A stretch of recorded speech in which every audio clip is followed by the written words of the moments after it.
Hello friends, मेरा नाम है निखिल और आज हम बात करेंगे कि आखिर इस यूनिवर्स में पृथ्वी और पृथ्वी पर हम ह्यूमंस आए तो आए कैसे। तो स्वागत है आप सभी का इस प्यारे से चैनल पे और हम चलते हैं 14 बिलियन ईयर्स अगो, जहाँ पे है एक स्मॉल साइज की बॉल जो कि होती है बहुत ही ज़्यादा डेंस और वो एक्सप्लोड होती है एक अनइमेजिनेबल फोर्स के कारण। इससे होता है हमारे यूनिवर्स, गैलेक्सीज, उन्हीं गैलेक्सीज में से एक मिल्की वे जिसमें होता है हमारे सोलर सिस्टम का निर्माण, जो कि होता है गैसेस के फॉर्म में। वही गैसेस कंडेंस होकर बनाती है कई प्रकार के प्लैनेट्स, जहाँ पे होती है आग की वर्षा।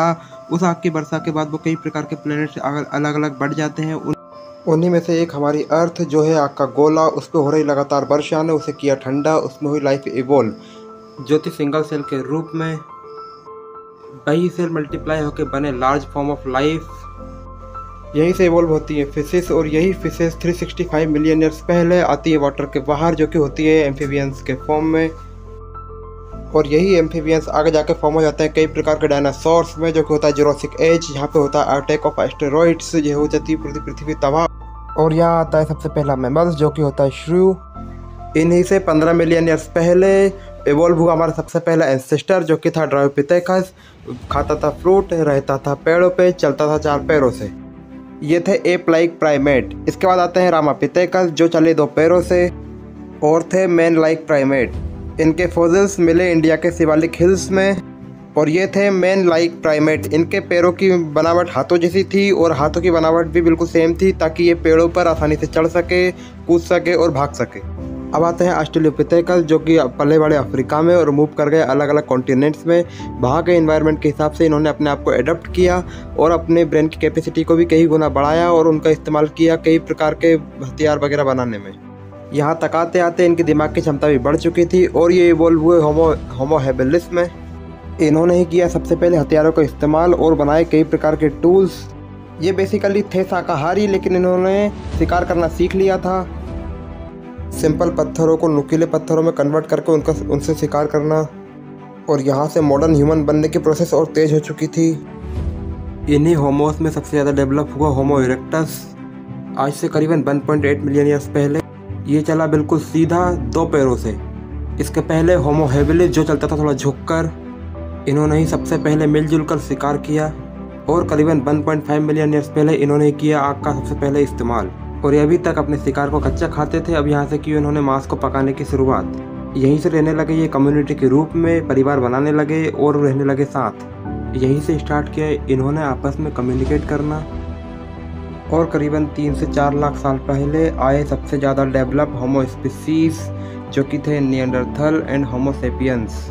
इन्होंने ही आत्मा और परमात्मा में विश्वास करना शुरू किया था। और करीबन 90,000 साल पहले इन्होंने और ज़्यादा मूव करना शुरू किया और ज़्यादा खाना ढूंढना स्टार्ट किया। और ये धीरे धीरे करके मूव कर गए ऑल ओवर द वर्ल्ड।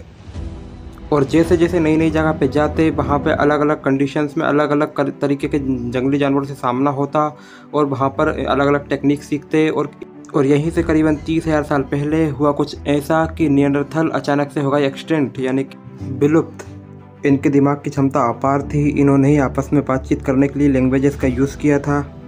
और अब आते हैं होमो सेपियंस। यहाँ तक सब कुछ ठीक चल रहा था, मॉडर्न मैन भी आ चुके थे।